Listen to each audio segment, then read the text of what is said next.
once you find out what your core values are, then you're going to know what makes you happy. And it's really that simple.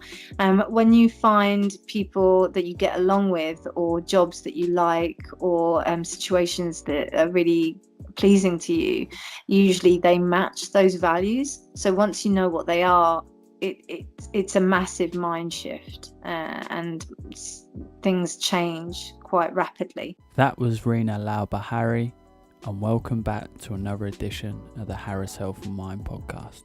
First of all, I'd like to say thank you for coming on. Today's guest is Reena Lallbeeharry. She is a qualified life coach, NLP practitioner, actor and drama workshop facilitator, and a laughter yoga leader. So thank you very much for coming on.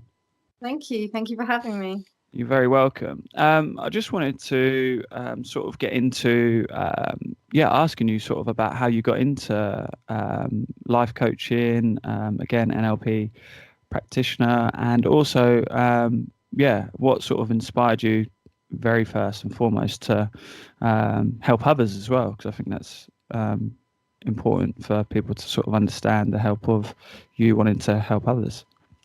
Sure. Well, basically, I was working as an actor for about, I think at that time, maybe about 7 or 8 years, maybe probably a little longer. And I think it was actually 10 years, actually. And I got introduced to coaching from somebody that was quite close to me. And then they gifted me like the first part of being a practitioner, an NLP practitioner. And I went on that course. And it totally changed my life. I kind of found so many similarities in my approach to life, and how things can kind of manifest within your life for you to basically the actions for you to take and for things to happen.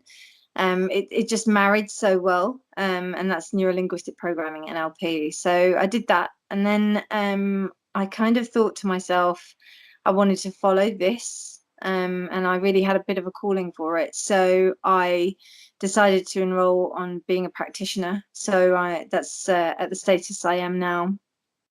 And since then, I've been coaching one-on-one. But what's been going on is that I've been also working as an actor as well. And I've kind of developed a program for actors and creatives specifically, which is why I've been quite quiet on the YouTube front recently. And I essentially am putting that together. I also did it myself with incredible results. And then this year I've kind of made the decision that I really want to go more into coaching than I want to be an actor. And what I want to help actors and creatives more than anything.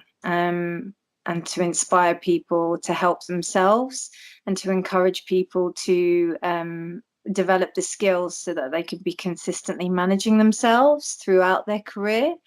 And that really excites me. So following that path and going down that road is kind of where I'm at, and what motivates me to do the coaching. Brilliant. That sounds very inspiring. With your NLP practitioner, what was the basis of the learning? So for the listeners that are probably listening in and thinking they might have a slight understanding that it's to do with sort of the programming and sort of restructuring the mind. How would you sort of describe it to the listeners in terms of the first basis of learning? Well, essentially, it's so for us to do anything or to emit some kind of behavior, we do a series of actions. And most of those actions have been developed over time through habit. And what NLP does is essentially looks at that process and gives you an opportunity to look at each of those steps and make a choice on whether or not to change it or not, and seeing what happens, because usually it's really small incremental changes that lead to the big kind of massive shift. So that's essentially what it is. It's using exercises and tools and techniques to think in different ways, and to be able to put yourself in a different perspective, to be able to shift your mindset immediately, I don't know if you've heard of Tony Robbins. He's completely NLP, and he also uses other techniques as well, but his main basis is NLP. So yeah, I mean that's kind of what we do. We just look at those processes and help people and ourselves to shift with ever-changing circumstances and situations.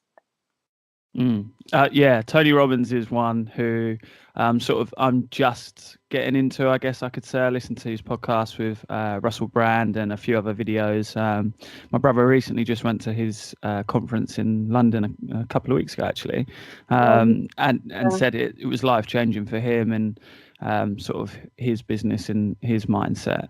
And I think that sort of like you alluded to earlier in terms of the habits.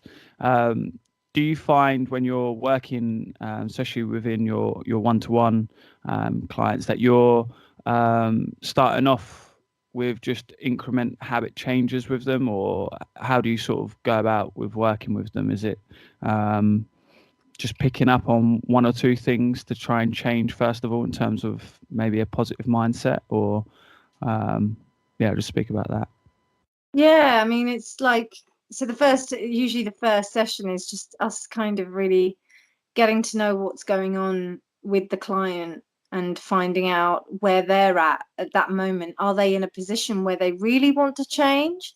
Obviously, there is a impetus where they want to by giving me a call or whatever. But in terms of how deeply ingrained they are within those patterns already, it kind of gives you an idea of how much work that needs to be done.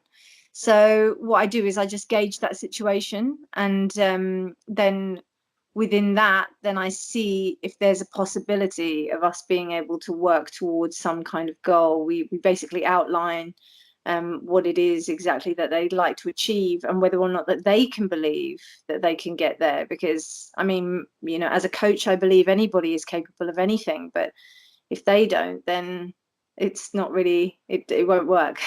So yeah, it's basically gauging them in that first and seeing if we're right for each other in that first session.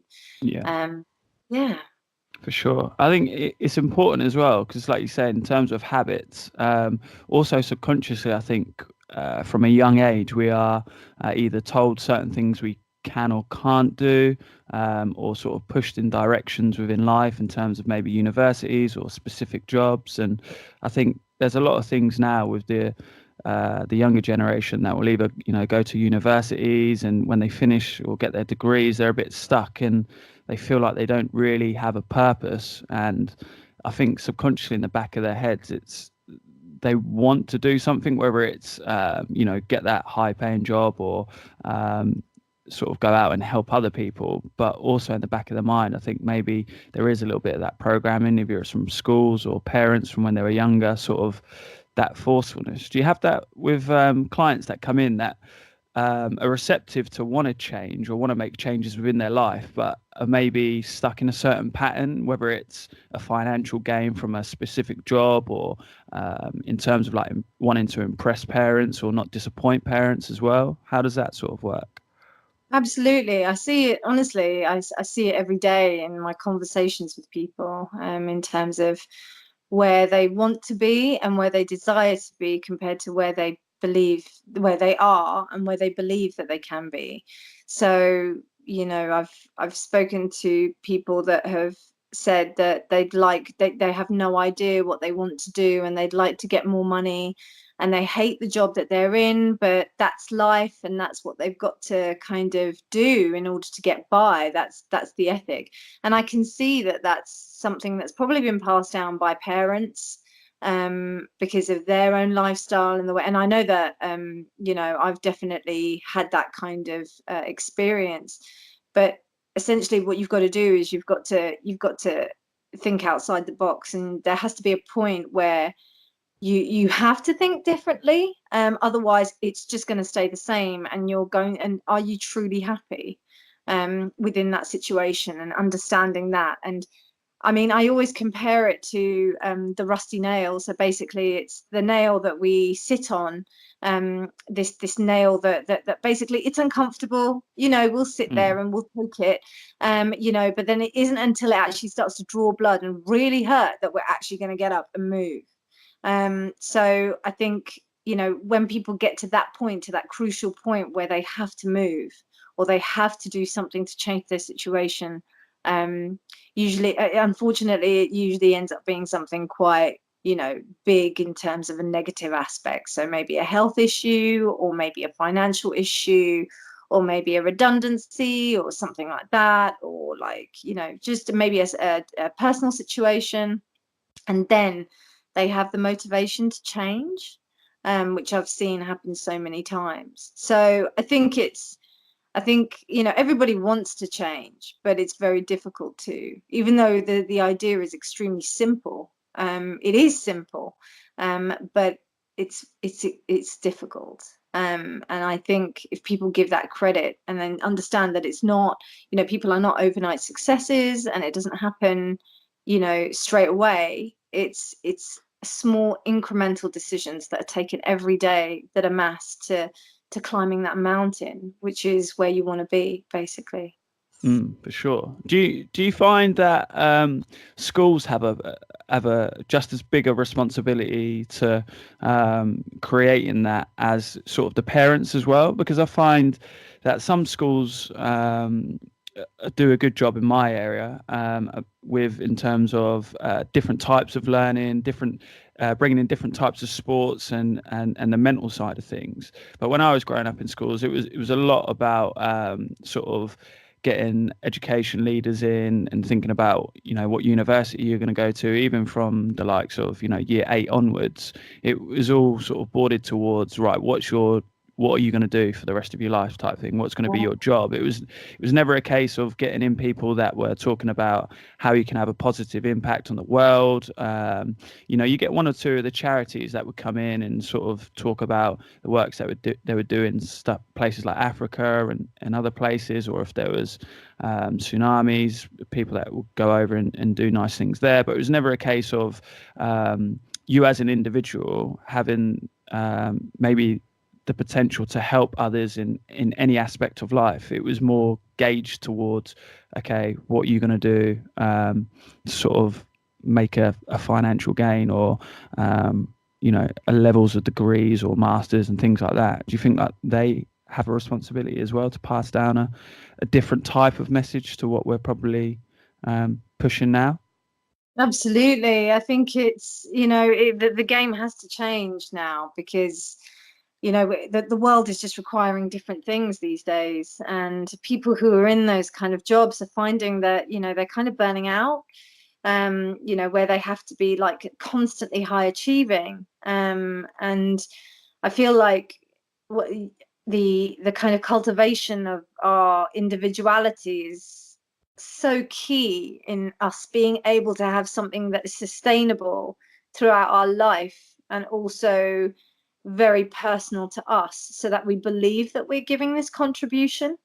I feel, you know, even though it is a high paid, it may be a high paid job and it's really great and you really enjoy it in terms of the contribution that you're giving on a kind of to basically as a service. I think that's kind of what people are really striving for, as opposed to just the money. If obviously the thing is that usually I found when people are doing what they're supposed to be doing, they do earn a lot of money through it, and they're Mm. also basically fulfilling their needs and their values within themselves to be of service to others as well, and bringing joy, really. I think that's the main thing, and kind of, you know, everybody wants to be happy, essentially. Mm. um, and I think that's what, you know, if people think that they want to be rich or whatever, you know, essentially it's to be happy, because being rich would make you happy. Because what would being rich mean? Being rich would, for me personally, would mean that it would be it would be freedom. It would be complete, utter freedom to do whatever I liked. I'd be able to go away on holiday whenever I liked, or I'd be able to travel wherever I liked. I'd be able to study as much as I liked. I'd be able to put things out and make projects happen as much as I liked. That's what money means to me, in terms of, in terms of value and service, which essentially comes down to, giving that thing to other people, being of service to other people. So I think that if that was cultivated more within the system, and I think that comes from the top down, it's because we've got these old systems in place that have allowed that to happen and allowed that to kind of take place. But now with the generations that we have, of industries coming forward, it's really important for you to make your own niche and your own job, for you to find out what it is exactly that you can create, because then nobody else will be able to provide that. And even though, there can be a million chefs or a million teachers or a million doctors, but nobody will be able to do it exactly in that same way as you do. There's no other podcast show, like same with anything, it's your own personal brand. And I think that's refining that and really making that as loud and as clear as possible, and you getting clarification on who you are, is going to be the key thing to you being able to create a really great career for yourself. Yeah, excellently put. I couldn't put it better myself. In terms of yourself and obviously training and getting qualified to help others, what sort of shifts did you have within whether it was your acting career, your personal life? What sort of shifts did you have to make within your mindset and maybe sort of old habits that you found that you're still picking up maybe as you were learning, and it was almost that little flick or that little frustration that you was like, right, I need to get out of that to sort of progress myself forwards. What sort of things did you sort of come through, or even still to this day, that you find that you sort of maybe slip back into and have to sort of work out to make yourself more progressive in life? Yeah, that's a great question. It's a constant thing. I think it's an everyday thing, which again, mentioning habits and patterns of behavior, that's the thing that's had to change. I had to really, really think about myself as an actor and give myself, and because I was getting really great results with my own work as a coach, doing that through the acting, I thought to myself, okay, so what is it that I want? And I had to be really clear with myself, and it took a long time to get there. I kind of went on a journey with the coaching, and I was coaching I kind of went quite full on into the coaching, and then I was like, oh gosh, what about the acting? What's going to happen with that? And then when I had developed this program, I thought to myself, let me just put it into practice and see whether or not it works. And it did massively, but then I found myself getting the dream jobs that I'd always want, and I wasn't fulfilled at all. I wasn't liking what I was getting, even though in other people's eyes, when I was talking to them about what I was doing, I just really didn't like it. And I think it came to a head actually really at the beginning of this year, where I do a meditation called Vipassana. I don't know if you've heard of it. Basically it's where you go into silence for 10 days, and you kind of completely cut yourself off from the world, for those 10 days. And I try to go every year. And I came to a big realization last year, or at the end of last year, beginning of this year, that if I had a Netflix series, where I'd be working there for 2 years as a lead role, or if I was able to coach 2,000 actors, or actors over, or creatives over two years, what would I do? And in a heartbeat, I'd go for the coaching. So I think if you kind of like put those questions to yourself, which I constantly do, so that I can make the right decision, what my heart really wants me to do, then I know that I'm going to be on the right track. And I think it's been a big journey in trusting myself and trusting what I'm doing is right for me, and really knowing that, fine tuning my intuition. That's been the main journey, I think. Mm. And I think that's such an important lesson to everyone listening in as well. That the fact that you're a qualified life coach, NLP practitioner, and you're still going through the steps within your life, like you were speaking about earlier, with these dream jobs that others were thinking that were perfect for you, and you didn't necessarily feel fulfilled. I think that's important for people to listen and hear and think that it's everyone that has things that they go through within life. It's not necessarily high paid actors or actresses or professional athletes that don't go through feelings and emotions. I think that's really important for people to hear, that um, there's there's always something that at different stages in your life, if you're happy, comfortable, and like you say, you trust yourself, you don't need to necessarily force something to happen. And like you said, within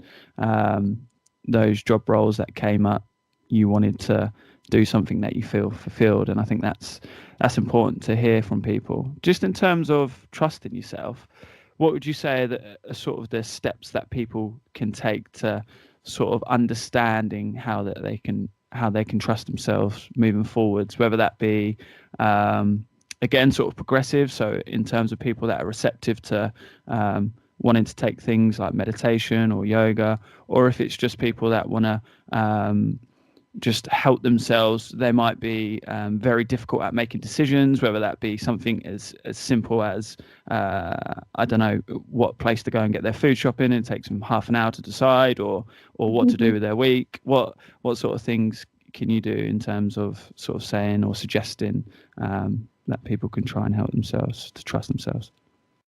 So I think knowing that we have a certain amount of decision-making juice, inverted commas, each day is really important. I think it's very easy for us to make decisions first thing in the morning, but to do it later on in the evening, it's quite difficult, or in the afternoon. And we've only got that certain amount of kind of ability to be able to do that. So creating something really, really strong in the morning, a morning routine. A really good book I can recommend is called The Morning Miracle, which basically helps you to instigate kind of a morning routine tailored to how you can do it within your own kind of boundaries. And once that's kind of in place, that gives you a good kind of base to work from. Also, getting into the habit of being able to just make the decision really quickly. I'm quite known to basically ask, okay, so what is it? What's the decision? What's the first thing that comes into your head after I ask you this question? Don't go or think about it. I just want you to give me the first answer right now. And I do that with myself constantly. So I encourage others to do that. Just go over that first thing. Usually the first thing is the right thing.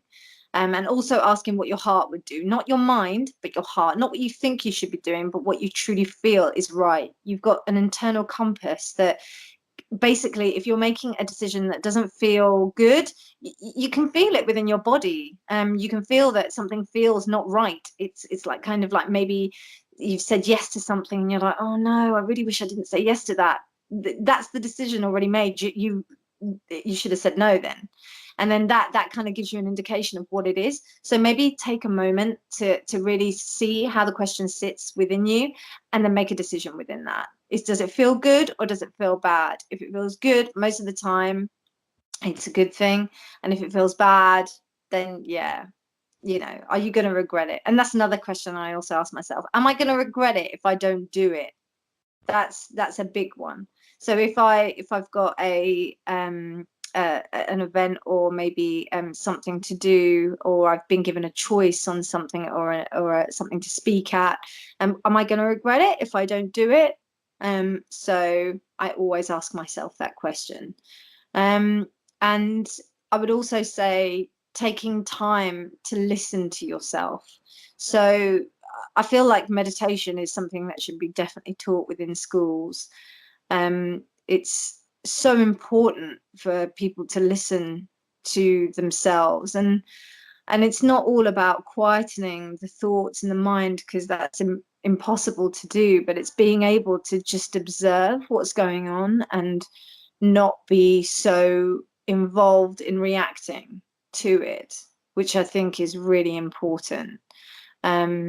And because we spend so much time on social media and on our phones, it can be quite difficult to do that. So I think we need it more so now than ever. So 5 minutes quiet time as well for first thing in the morning and last thing at night is really useful, just to recalibrate one to themselves and just be in touch with themselves, so that they can feel confident in the future that they're able to make those decisions. For sure. And I think you touched on regret as well. And in terms of, I think it is key for people to understand if they do decide to do something, which they may later regret, is to try and maybe take something from that, whether that's a message or whether that's a positive from whatever it was. Like you said, if it was somewhere where you was doing a talk or an event you did, try and maybe take something positive from that, maybe negative if that came out of that event or talk or whatever you did. And I think if you can try and take something positive from a negative, it doesn't sit so harshly, I think, with people within making decisions in the future. And also with meditation, I think it's really, really key, like you touched on, is trying to find some time, whether that's first thing in the morning, when you normally set your phone alarm off, or whatever it may be, or last thing before you go to bed. And just try not to get frustrated, because I know a few people who've said, I've tried meditation, but I can't switch off, or my mind just wanders. And I think for them to understand that is part of the process. We are so heavily switched on what our day's going to be, what we have to do at work, our calendar, what does that look like, and then looking at social media for probably 25% of the day, and making sure that I have to get food in, or making sure I'm seeing my friends today. There's so much in our minds that we're continuously focused on until we go to bed. I think it's important that even when we are sitting down, is to understand that there is going to be like a monkey mind, that it wanders. And I think it's just understanding that that's fine. And over time, just try and gradually take something in. If you're doing meditation outside, take in the trees that are blowing or the birds that are whistling. You don't have to over focus, because I think that over focus sometimes shadows away from the sort of stillness or the quietness from the meditation you can take from it also. Absolutely. Yeah, really nice exercise I use with my clients is basically when they're thinking about things that are just they're whirring in their mind, or going on that kind of circle and spiral, a descent of thought. I get them to describe something that's immediately in front of them to themselves. So maybe they might just stick their hand in front of themselves and then look at the lines and just describe the lines on their hand and the colors and everything that's in front of them, which takes them away from those thoughts and just puts them straight into the present moment. They might see a car that's outside, because I do a lot of my coaching sessions outside. So I get them to observe things that are outside, like the trees, as you said, or maybe the sky, or just something, just to get them to describe that to me for like 2-3 minutes. And it helps you to just get back into the moment and just stay there. So that tends to be quite useful. For sure. I think that there's a meditation practice itself, the guided meditation of just body. So just feeling different parts of your body as well. So if I don't know if you've heard of it, but if you're sitting in an open space, is when you are finding you are becoming distracted, is just feeling different parts of your body to, like you said, refocus and recenter.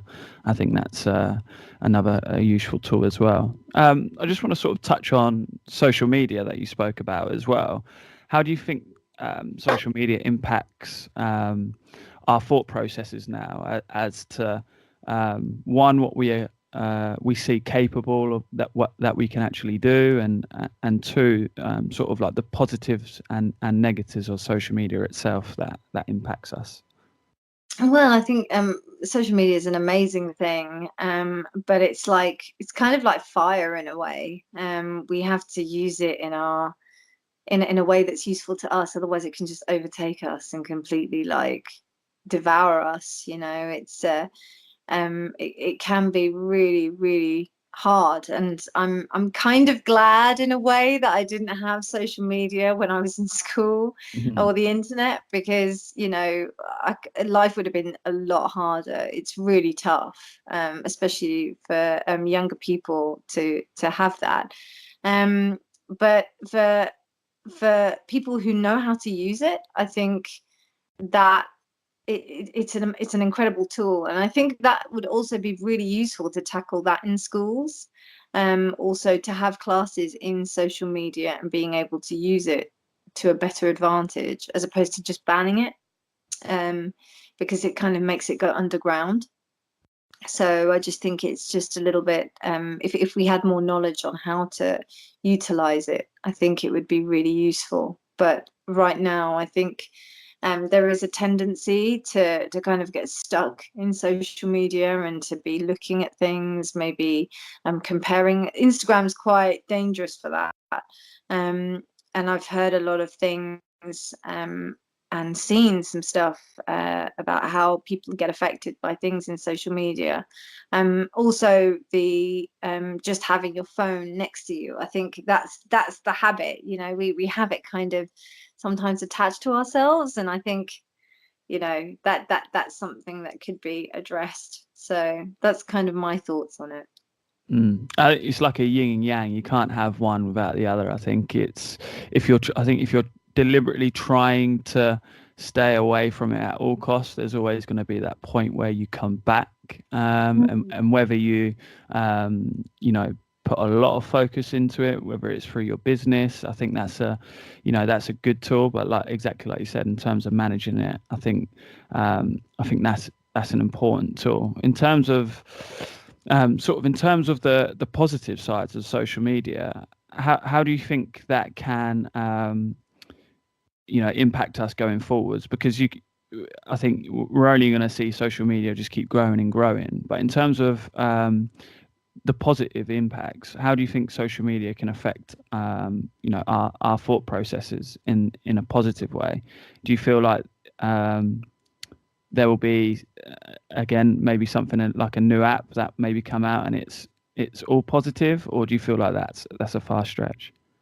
I don't think anything can be either all negative or all positive. I think Mm. it's definitely it's a mix of both. I think you've got it quite on the head with the yin yang, um, and I think it's just being able to harness it. It's being able to see what your limit is, how it affects your life, and really kind of work with it in that way. I think social media is really great for businesses, and because the first thing that people do is they look at social media on business websites. So I think it's highly important to make sure that you're putting out good content. And I think if you're putting out things that are really good and really kind of positive in the respect of your business, and honest as well and upfront, I think that tends to be really valuable to your customers, and helps you to attract your tribe, essentially the people that are going to be following you, the people that are going to be on your same wavelength and sharing your same values. So yeah, any kind of thing that comes forward in terms of social media, I think using it in moderation and also for a positive aspect in terms of promoting your business and not being too hung up on it, just coming and going with the flow of it, really, and being kind of mindful of that I'm sure will ensure success in the usage of that. So Mm. yeah, yeah.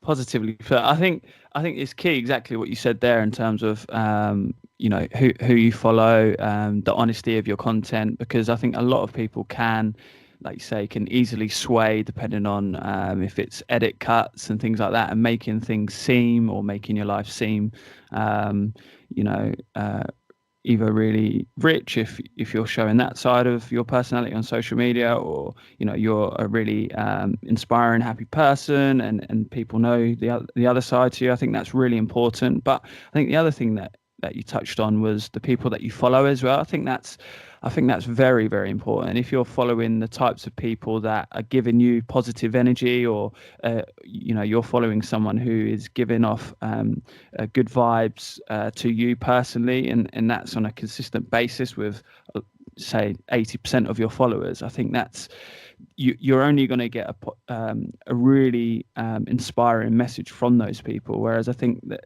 at times we get probably sucked into following people who negate a negative message, or hate towards a certain group of people or a certain section of people. And I think there's that side of us that gets drawn and sucked into that part, and that's I think where the energy sapping comes from social media as well, which is I think for some people hard to get away from.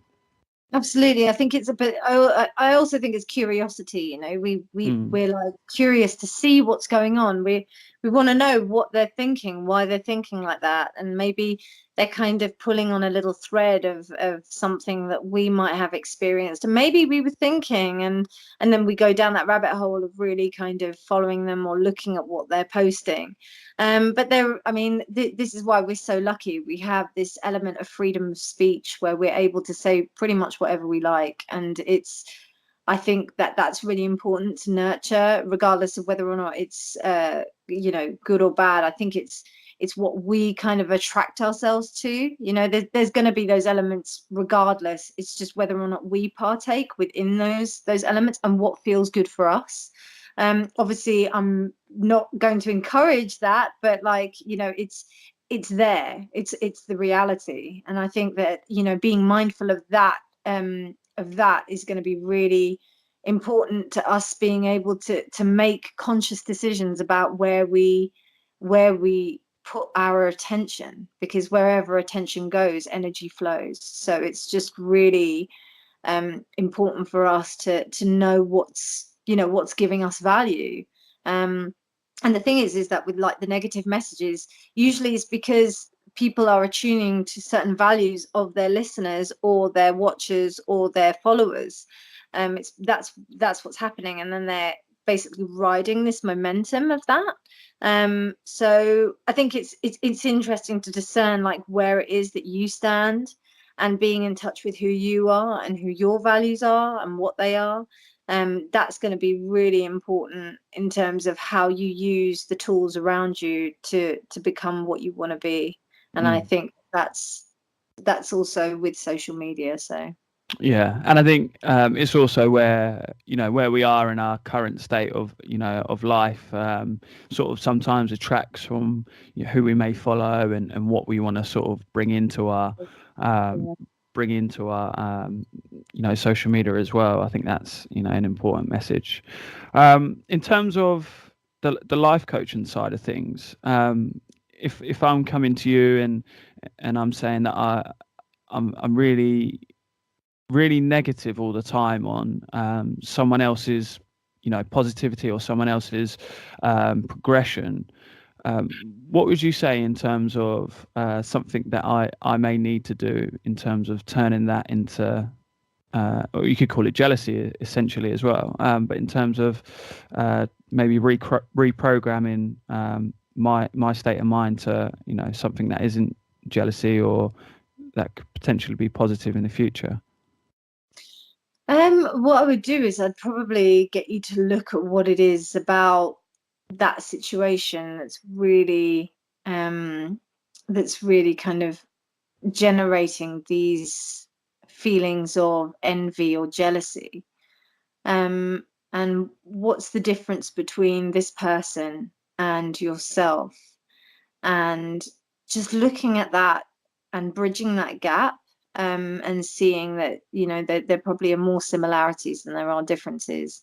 It just happens to be in terms of the circumstances and the events that are going on and the steps that they've taken. I would essentially I'd get to look. I mean, with a client, I'd typically start to monitor the thoughts that are going on and the thoughts that essentially trigger off those feelings, because for me that would be a a trigger on one of the negative core belief patterns that are occurring within that client that's suffering from that jealousy. So something's going on that's basically making them feel in a way that they're not, that they're not on the same level as this person that they're jealous of. So then what we would do is we would look at the thoughts that come up when say, for example, you hear something that this person has done, or you or basically maybe come into contact with them and have a conversation, and how you feel after that. So I'd identify your thoughts through that, get you to record those, which is similar to a CBT, cognitive behavioral therapy technique. And then look at those. And then from there, we start to discern what your negative core beliefs are about yourself, and how those negative core beliefs are triggered by your interactions with this person, or thoughts about this person, or maybe even other events that have occurred. And then you might see this person or hear about this person, and it could be, the straw that breaks the camel's back. It could be like the last thing. So once you identify that and break it down, then you can see that, and then you look at your negative core belief, what it is that's being triggered by these events, and then we work on how to restructure and reframe that negative core belief, and provide evidence that goes against that, so that when you come up against this, or see this person, or maybe hear about this person, it won't affect you as much, because that negative core belief isn't being triggered. Excellently So put. that's how I'd work with it. Yeah. I just wanted to ask that question because also on the flip side, you may have had clients that have come over to you and that you've really helped, but then they've come back to you and said, look, I'm feeling really positive with my life. I feel like I'm maybe transmitting more positive energy, or I'm just more positive as a person in general now. But I find that maybe, certain colleagues of mine, or maybe sort of family members or friends, every time I'm trying to be positive, or if, a conversation comes up and there's maybe a bit of to and fro in, and I seem to be the sort of voice of reason, and they seem to sort of, go fully on them, or really negative towards that person. How would you deal with someone that maybe says, look, I feel like I'm changing, but the people maybe around me or the closest to me sort of can't maybe accept or get frustrated when that person tries to, emit positive vibrations towards those people that are maybe negative within that environment? Well, I mean, I would say probably it would be a clear indicator to remove yourself from those situations. If you can't because it's work or some other kind of situation, then I would mainly focus on what I was doing, and also what are the positive aspects within my workspace, and how I can empower myself through those things. So for example, like yes, I am going through these changes, but there's also people that are not ready to see that change. Yeah. But then it's also that's up to them if they decide. That's a big thing as well. Everybody is like, it's nothing, their reaction, and this is quite difficult to grasp sometimes, but their reaction is nothing to do with you, it's to do with them. Mm-hmm. It's only to do with them, because it's their choice on how to react to you. And no matter, sometimes, that's why there's a lot of issues around, say, for example, people pleasing. When people are trying to do everything that they can to placate everyone around them and be this happy, joyful person, they end up burning out, because they can't. It's absolutely impossible to be able to please everyone. I heard this saying, you can be the ripest, juiciest peach, but not everyone likes peaches. So, Yeah. you know what I mean? It's like, you just have to concentrate on you doing you, to be honest with you, and be pleasant, be nice, be polite, and obviously don't, I wouldn't say, yeah, just stand up for yourself, but I would say do it within context and within reason. You can just step away and just be like, right, okay, I'm choosing not to listen to this. I'm choosing not to partake in this. There are people and there are things. I'm doing this job maybe, and maybe if there's nobody in the job or anything like that that's actually giving you any kind of positivity, then maybe you can realize that this is something that's funding you to do other things that are more positive with your life. Remember that this is, and everything is temporary. I know that, you know, everybody, there's a tendency to feel that things are permanent, but everything is temporary. Everything can change.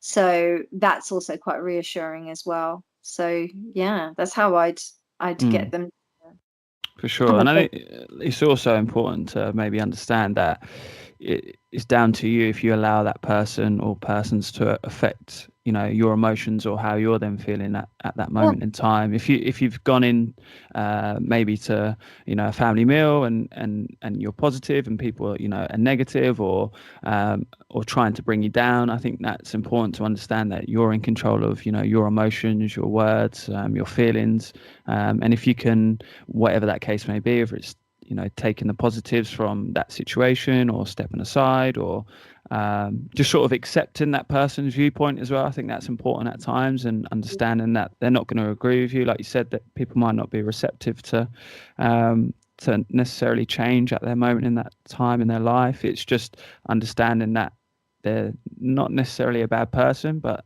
they don't just agree with you, and you've got to sort of accept that as well, I think. yeah, they're just in a different space. They're just in a different place, but they're there in your life for a reason. They're, you know, they are people. So you've just got to really just, and it's nice for you actually to be in a position where you're, you know, in a really good positive state, because then that means that you can really essentially be there for them in whatever way it is. Yeah, coming down and like kind of like, or just coming to their kind of level of understanding.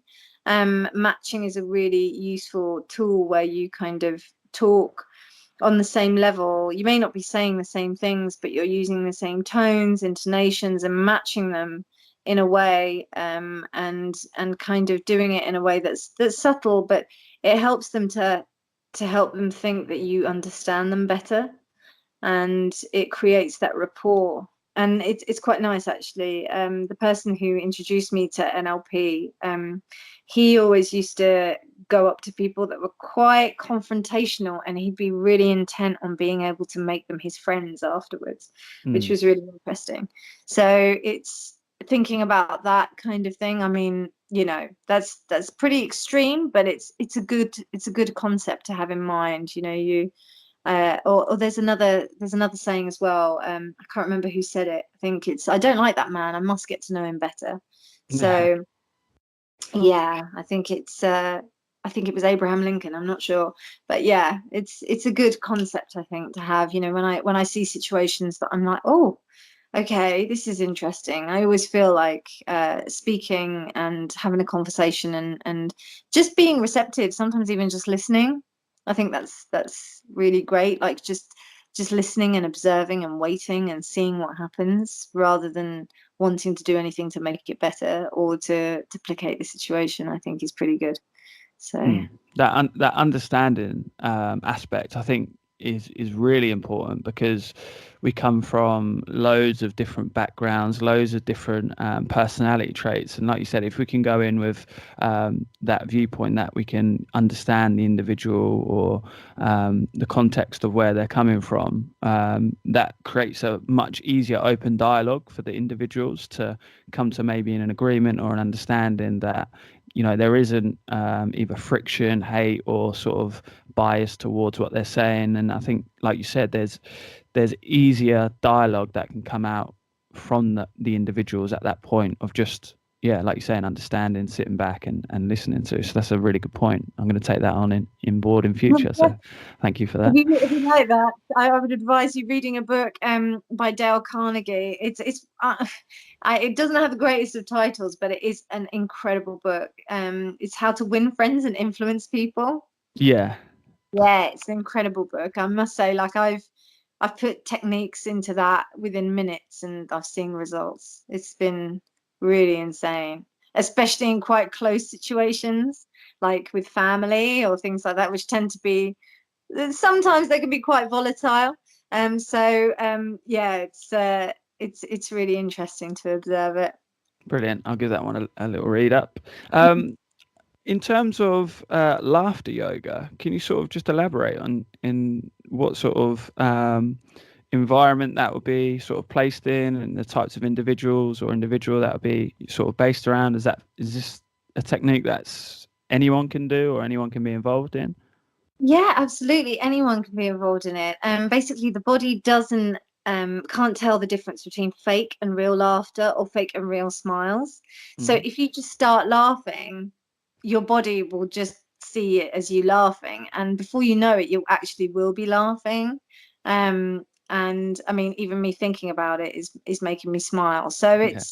it's one of those things, and anybody can be involved, any age. And what happens is that we do exercises in groups together, and just encouraging laughter. And there's also there's a bit of physical contact as well. So basically, one of the exercises is where we're all laying with our heads on each other's bellies, and Okay. like so in a kind of circle. And yeah, then we laugh. So you can feel the laughter coming from the person Mm. that your head is on, and then Yeah. obviously that gives you the impetus to make you laugh. Also there's other exercises where you're looking at each other and just laughing. And it's for all age ranges, and it's really fun to do outside, because it's like playing a big game, really, to be honest with you. But the benefits of it is that you're just feeling so much more uplifted and so much better. After you've been laughing hard for a while, you really do feel the difference. It's like you've been working out. So I just, yeah, it's that's pretty much what it is. Mm. And it lasts for about half an hour. And yeah, it's just a little bit of sunshine for people's days, really, especially in this winter months when we haven't got the sun. So Mm.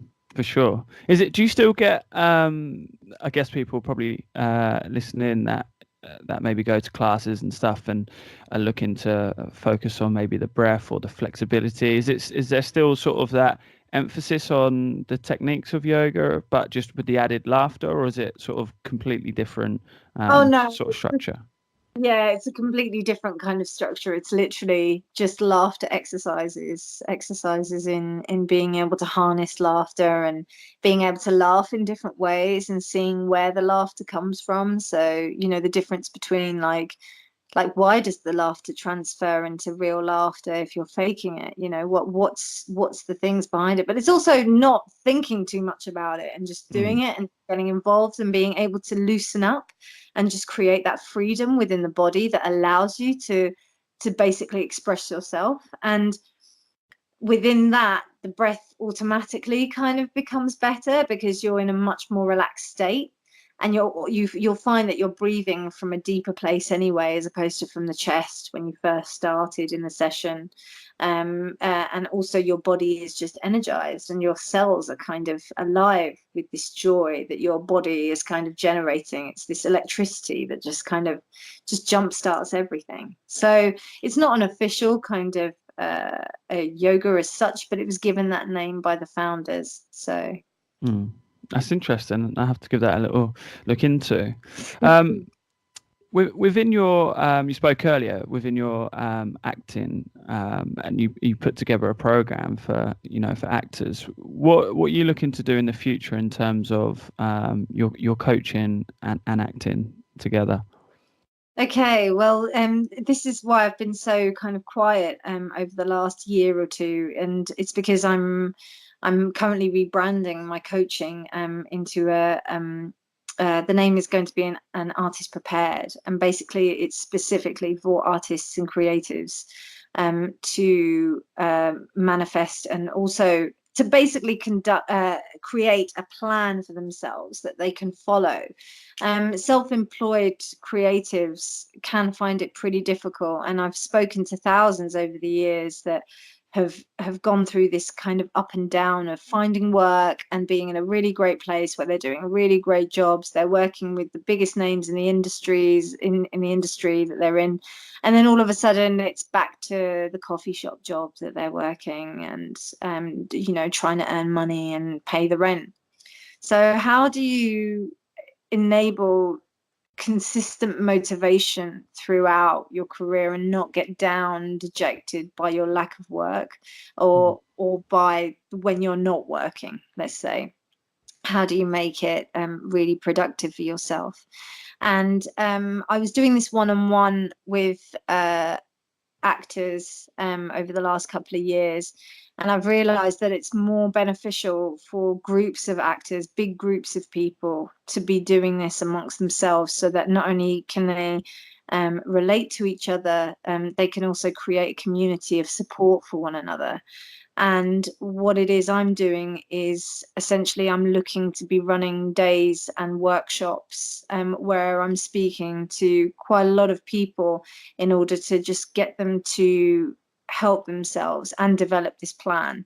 So they come away with having a plan, being a lot more productive, like being a lot more motivated and a lot more inspired, that the fact that they are actors, and yeah, they may not get jobs all the time, but that's it, you know. And more than likely they do end up working consistently after that, because their mindset has shifted. So I just want to give that to as many people as possible. And I'm currently in the throes of launching that. So that's what's happening.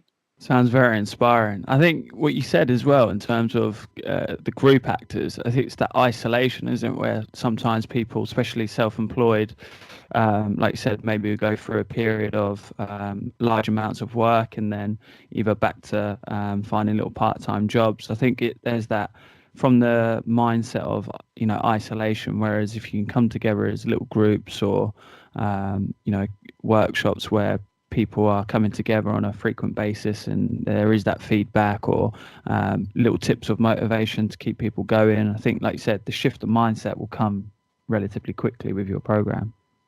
Yeah, absolutely. And also just not being afraid to ask the questions that are, it's again coming back to habits. What is it about what you're doing right now that's putting you in the position that you are in right now? So what is it? What is it that you're actually doing? And being honest with yourself about it. Yeah, actually, I'm getting up and I'm hitting the snooze button like until 9 o'clock or whatever, or like an hour later, and then I'm having to rush for work. What is it that I can do that maybe I can get up a little bit earlier and do some writing, or maybe I can get up a little bit earlier and, do something with my body.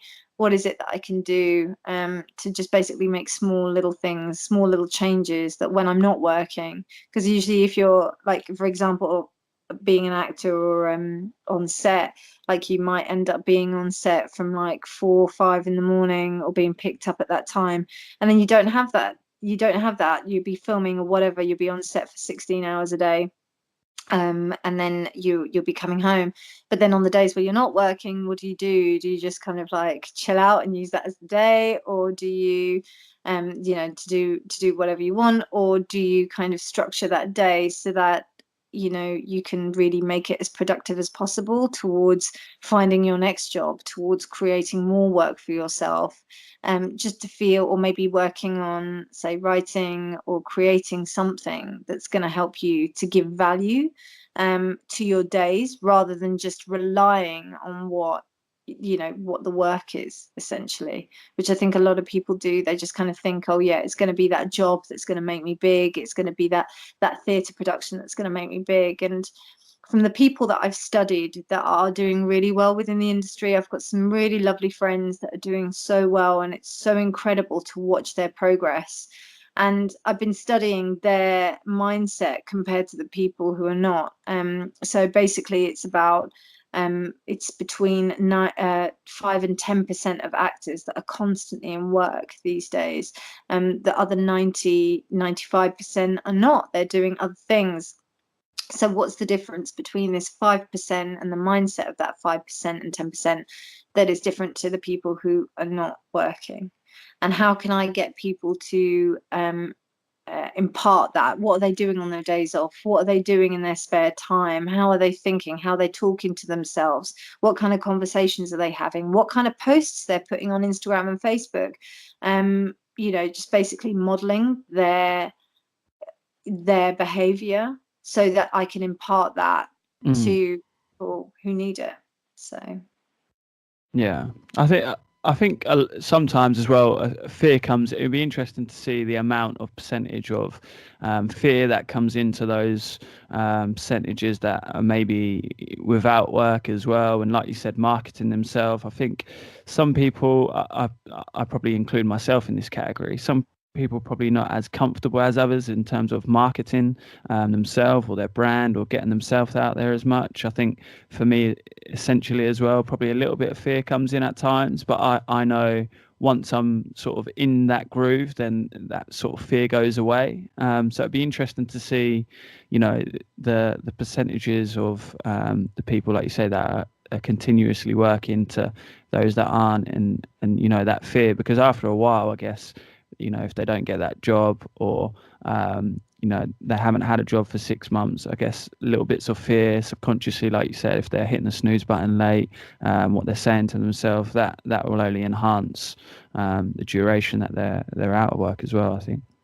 Yeah, absolutely. It puts them in that vibration, so that it's just basically about raising the vibration and getting that like to a level where they feel that, you know, you're in a completely different vibration when you're in a good space, as opposed to like when you're in a space when you're not so good. And just understanding the ebbs and flows of those are really important, and just not to stay in, understanding that neither is permanent, neither will stay, and one will either come or go. It may be a bit of time, but that's clearly the time you need to put yourself into that place.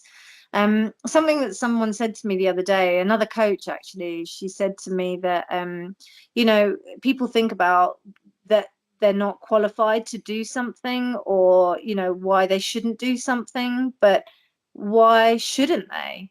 You know, who are they not to do it? You know, and I think that that's a really important shift. You know, why not? You know, it's it's the best thing that you can give, and I feel that if you can really embrace that and just go for it, you know, it nothing but good can come from it, to be fair.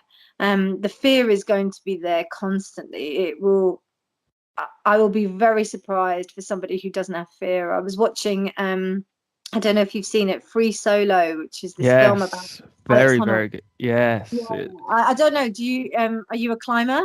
No, not at all. But I listened to Rich Roll's podcast, and he had him on, and I watched the film, and it was just incredible just to see that. And again, I was trying to analyze him throughout the film and just understand it. You know, it was clearly a goal of his from a young age, and obviously his dad. That you could tell his mind. It was tunnel vision, wasn't it, in terms of his focus? But you could see as the film or the documentary went on, there was that little increments of fear that came in after little. I won't spoil it for people that haven't watched it, but for little things that then happened and little accidents along the way as well. Yeah, and I think it's really useful because he's such an incredible climber, and you know, I remember when I first started climbing, like he really inspired me. But you know, just to think of the levels, but they actually studied him, and they said that he's got like lower levels of fear than most people, which is really interesting, which allows him to do the things that he does. But I think just to understand that everybody has the fear. Everybody, it's there. Um, there's, you know, there's this sense of isolation, and people thinking that they are the only ones. And I think that's what led me to do the YouTube videos, especially about how I kind of got myself out of depression. Um, and how, you know, I really felt kind of alone at that point, and I knew that all I had was the camera, and I had an ability to be able to communicate to a camera. So I thought, you know what, let me just put this out there and talk to the camera, and lo and behold, everything kind of came together, and I've been meaning to make so many more videos. But I think, you know, you've just got to put it out there and just get rid of the fear. I mean, I was super fearful because I knew that my friends and my family were going to be watching these videos, and they were going to be like knowing exactly what was going on in my head. And also maybe some of my clients would be watching these videos. But I thought it was important to put out how it was that I was going to make sure that I was going to cure myself. I was going to be in a state where I knew I'd be able to manage myself. How could I do this myself?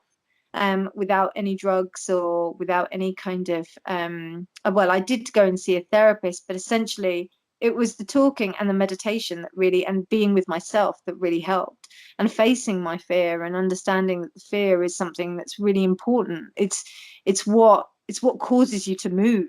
So it's essential for to be there. It's just, what do we do with it? Do we let it take over us, or do we transmute it and manifest it into something that really helps us to create something incredible?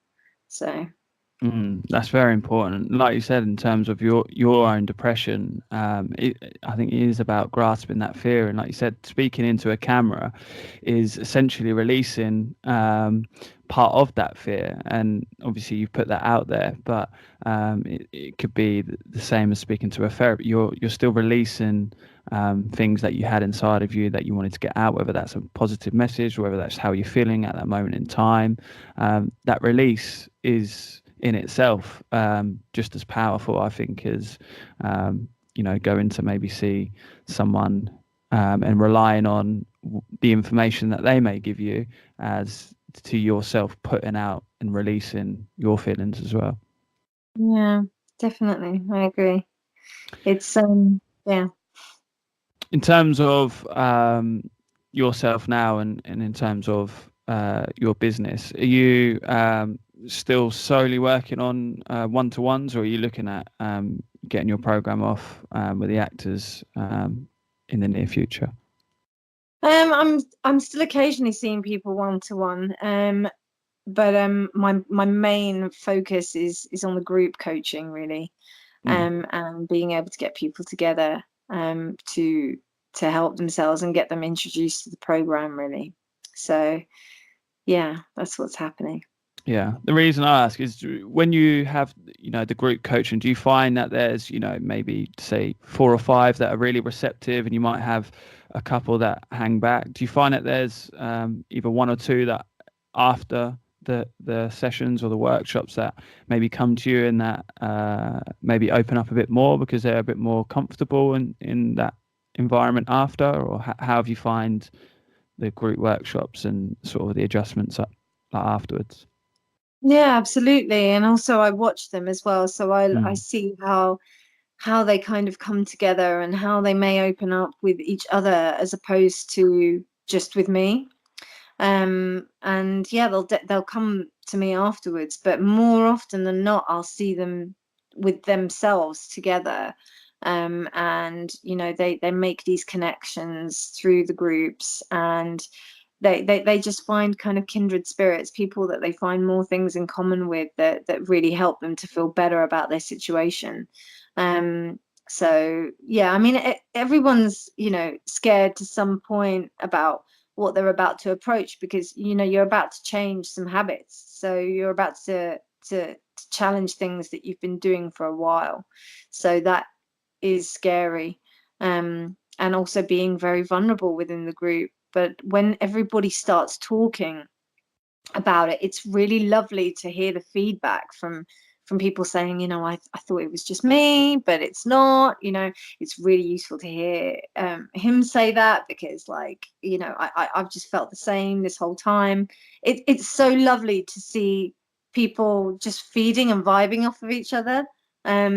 So yeah, I think that's been the biggest thing within my group sessions. Mm. And I just want to make this bigger, because I feel like it could even, like, the movement could be so much. It could be like a wave, it's like, Mm. so for people, and creating those kind of communities where they have that support for each other. As you said, freelancers, entrepreneurs, self-employed creatives, it is really lonely. So you have to make an effort, to be able to get out there, and I'm not, network isn't my word of choice, but I just like it. I like seeing it as getting to know people and going out there and meeting people, as opposed to saying networking. Yeah, for Because sure. Well, yeah, I'm more concentrated on the relationships I form with people, rather than and knowing about them. That's a lot more interesting to me, rather than just networking. So For sure. Well, I was going to ask you, just touching on what you just said there, in terms of when people get together and they feel the vibrations and stuff. Why do you think, as individuals, we constantly, within those situations, or, probably go back to saying, oh, I thought it was just me, or, I felt very isolated, when sort of in reality, we know other people, struggle. We know other people are going through other things, but I think it's really interesting that we sort of really contextualize what we're going through in such a isolated area of ourselves, and we sort of take away that maybe others are going through that as well. I find it really interesting, and I don't know why that is, that we are, we just think that, where I'm just going through this, or, it, and then when we're in that group environment again, there's that release of, it's not just me.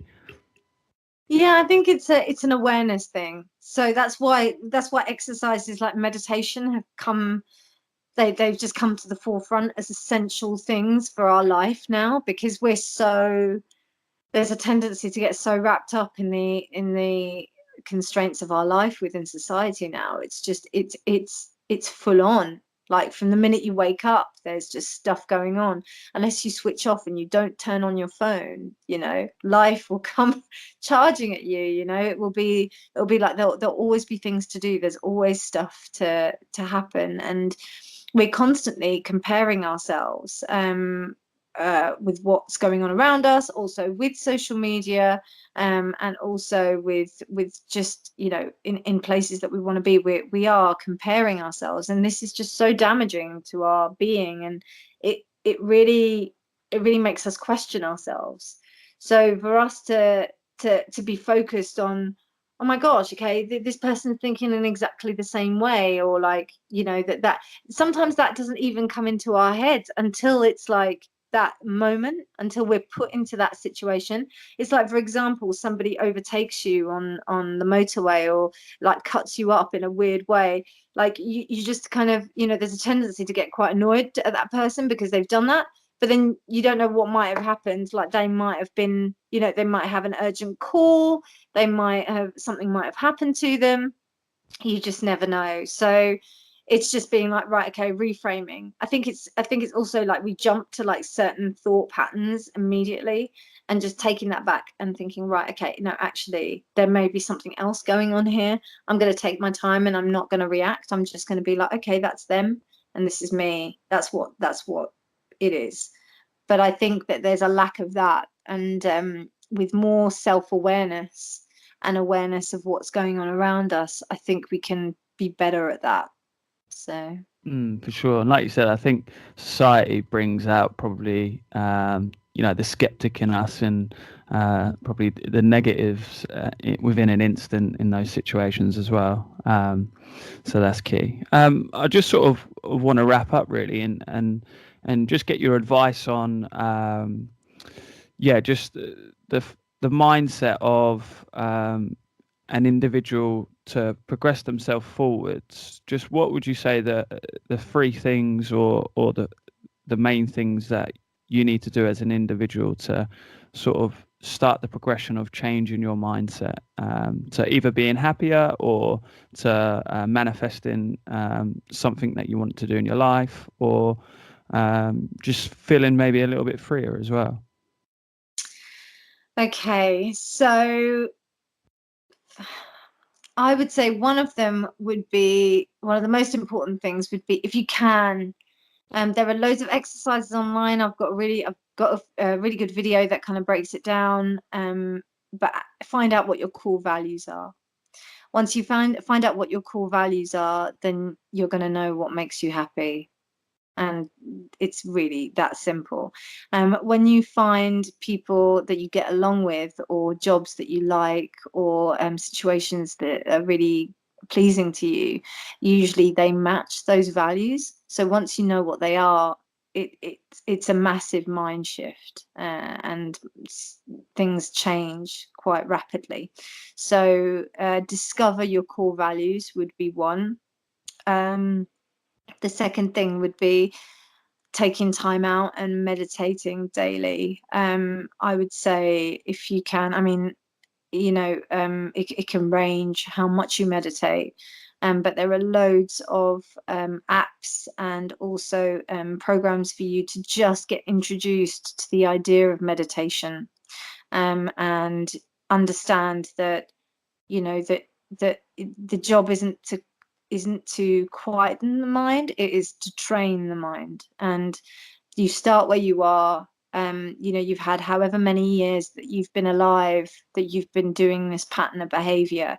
So give yourself a break and understand that you're not going to become a Tibetan monk master in 5 minutes. You're gonna face some mind blocks, because your mind has been that way for maybe over 20-30 years. So just take a little time to start to indulge in some mindfulness training, or some just meditation. Just maybe breath work is really interesting for that, focusing on the breath, and just being able to observe that for 5 minutes a day, or maybe 5 minutes twice a day, is really useful. And the third thing I would say would be moving the body. We have a tendency to be in our minds so much and thinking about what we're doing, but moving the body and being active within the body is really important, because when you find, did you say you're a football coach, by the way? Yeah. Yeah, so I don't know, when you find that you're playing football, you're not really thinking about other things, right? Yeah, it's like the cognitive stimulation with like problem solving. So maybe not necessarily just football, but even things like warm ups that I find with my students, that I try and give them quite problem solving warm ups at the start. So I find that it switches them on, ready for the training essentially. Yeah. And yeah, for me personally, I find challenging warm ups or things that are going to stimulate my mind get me active and ready for the actual game or for training sessions as well. Yeah, definitely. I think when people are like, they get up and they're already thinking about what they're going to do, but instead just getting into the body and getting into the mindset of the body, like moving the body, and just being able to recognize all the parts of their body that they have right now, like their fingers and their joints and everything, just being mindful of that and getting within that moment, so that they can get the blood pumping and the breath actually just moving a bit. That tends to really make a massive difference to my day. So those things, if I remember, I mean, the core values thing is an exercise that once you do that, it kind of is ingrained in you, and you'll see shifts after after you've done that. But then you just kind of take that with you mindfully throughout the day, and then you start to understand like why you get on with some people and why you don't get on with others, or why you like situations and why you don't. So it's a really powerful tool. And the other two are like kind of meta skills that they'll really increase your capacity to do other things, if you maintain those. So those are the three things I'd really say were the most like you can do right now. Excellently put. For people that sort of want to find you or see some of your work, where can people go to find all your work? Well, right now, the majority of my work is on YouTube, so they can contact me just like you did, Yeah. on YouTube. So it's Flowvolution TV, Flowvolution_TV, on YouTube.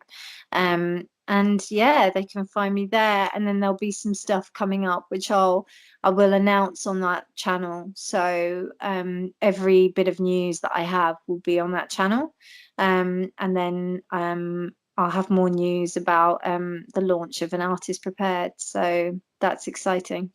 Brilliant. Really appreciate you coming on. I'm very, very, very thankful for, like I said earlier, your messages that have helped me and others. And hopefully this can get out and help many other people. And I wish you all the success moving forwards in helping, again, hopefully thousands and thousands of people in the future. Thank you so much for having me. And it's an honor to be on your show. It's really great, the work that you're doing. So thank you. No worries. Thank you very much for coming on, Reena. Thank you. Thank you. As always, guys, thanks for listening in. Really, really do appreciate everyone listening in. Again, as always, if you could share the message, you never know who it may touch. So I really do appreciate it. Again, thanks very much for Reena for sharing her positive vibrations and knowledge. Hopefully that can help people moving forwards. If you want to check out Reena's videos on YouTube, you type in Flowvolution. As always, stay tuned for more podcasts to follow, and I hope these guide you, emitting some positive vibrations moving forwards. Peace.